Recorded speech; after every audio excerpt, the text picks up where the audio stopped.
Gedər hər saniyə, dəqiqə ömürdən xatirələr ruhuna toxunar hərdən. Bir də ayılarsan, bir də görərsən ağarıb saçlar, qocalmısan sən. Gedər hər saniyə, dəqiqə ömürdən xatirələr ruhuna toxunar hərdən. Bir də ayılarsan, bir də görərsən ağarıb saçların, qocalmısan sən.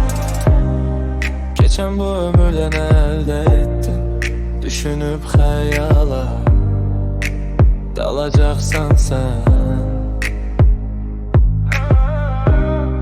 Dəyərsiz kəslərə verdiyin dəyər xatırlayıb peşman olacaqsan sən.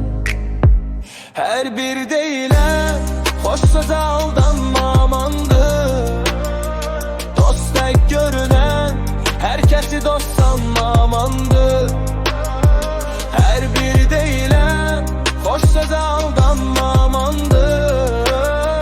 Dost tək görünən hər kəsi dost sanma amandır.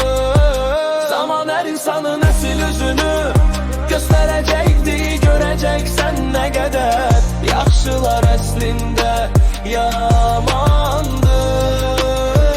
Zaman hər insanın əsl üzünü göstərəcəkdir, görəcəksən nə qədər yaxşılar əslində yamandır.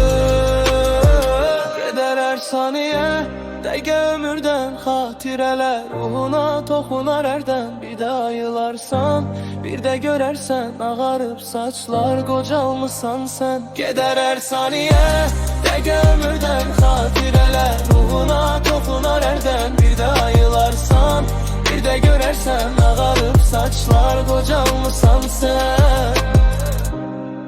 Geçən bu ömürdən əldə etdin, düşünüb xəyala dalacaqsan sən.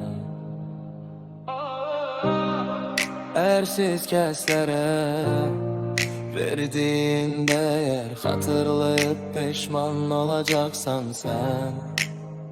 Hər bir deyilən xoş sözə aldanma amandır. Dost tək görünən hər kəsi dost sanma amandır.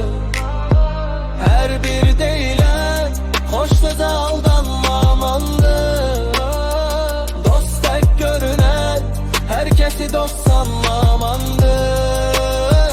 Zaman hər insanın əsl üzünü göstərəcəkdir, görəcəksən nə qədər yaxşılar əslində yamandır. Zaman hər insanın əsl üzünü göstərəcəkdir, görəcəksən nə qədər yaxşılar əslində yamandır.